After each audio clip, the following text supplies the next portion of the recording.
Hello guys, magandang araw. Ang content natin ngayon ay hindi po ito tungkol sa mga airdrop or hindi rin po ito tungkol sa Amshare Combat, no? Hindi ito tungkol sa mga nilalaro natin sa Telegram, no? Ito po ay tungkol sa mga loan dito sa Pilipinas, no? So, gusto ko lang po i-share sa mga tao dyan na nangangailangan ng mga emergency. So, ito po yung ma-highly recommend ko po sa inyo. Ito pong si Benny. Ito pong si Benny, no? Hanapin nyo lang po sa Play Store. Ang pangalan niya po ay Benny. Ito po siya.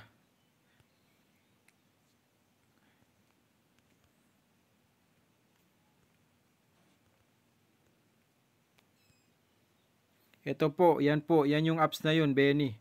So, ang maganda po dito sa kay Benny ay hindi po siya tulad ng mga, what is this? Hindi po siya tulad ng mga loan sa application na sobrang bilis magbayad at sobrang laki yung iniingi.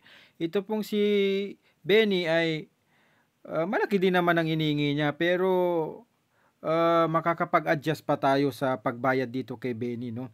At saka yung ano nila, yung mga tao na nagtatrabaho dito kay Benny ay laging nag-update, no? At pwede mo silang kausapin ng mabuti na ganito yung araw, ganito yung oras na pagbayad mo. Hindi po katulad ng mga ibang mga loan online po dyan ay kadalasan po ay nagtitext po sila ng hindi maganda. So, ito po yung i-recommend ko po sa inyo, no, sa mga nangangailangan po ng emergency dyan. Katulad po nito, ako po ay may loan po sa kanila, no, 3 po yung loan ko sa kanila. Dito, pag okay po yung ano mo, record mo sa kanila, ay pwede ka pong mag-loan ng marami. Depende po sa iyo kung ilan po yung loloanin mo dito. For example, ay pwede ako kahit may loan po ako na 3, pwede po ako mag-loan ng paulit-ulit. For example po ito, ayan. So, ang maganda dito kay Benny, napaka-ano niya, no? Napaka-transparent niya po at lagi pong nag-update yung ano nila, mga contact nila po dyan sa customer service yun. Customer service po. Ayan, tulad po niyan. Pwede po makapag-loan kahit may loan po ako ng 3. So, pag once kinlik ko yung apply, so, ayan po, ang marireceive ko na amount is 3,500. Tapos, ang total fee ko lang is 1,500. So, ibig sabihin, yung niloan mo na 5,000 ay kakaltasan nila ng 1,500, no? In short, sa 5,000 ay ang marireceive mo lang ay 3,500. And then, babayaran mo, ang babayaran mo 5,000 pa rin. So, ganyan po siya. Ang first installment due ko ay 10 days.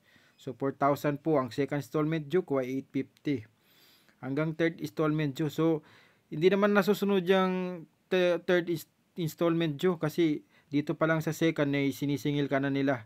So, ayan po, no? Hindi po katulad kasi ng mga ibang platform dyan ay 1 week lang. At least po dito kay Benny ay 10 days. Malaki din po talagang interest niya, no? Ganyan talagang mga online na ano, mga online application loan. Talaga pong malaki sila mag-interest. Ito po yung isa na ma-recommend ko po sa inyo kung kung next week pa darating yung pera nyo. Kung sigurado naman ang darating yung pera nyo next week, ay ito po, gamitin nyo na po itong si Benny, pang emergency lang po. So guys, hanggang dito na lang po guys, no? Be careful po sa mga naglo-loan dyan. Ito po ay pang-emergency lang po. Hindi ko po ito ina-advise sa mga taong gagamitin lang sa sugal or gagamitin lang sa mga online sabong or mga ganyan, no? Wag po, wag po. Mababawon po kayo sa utang. So hanggang dito na lang guys. Maraming salamat guys. Mag-update pa ako ng mga magagandang loan application dito po sa ano natin, no, sa Pilipinas.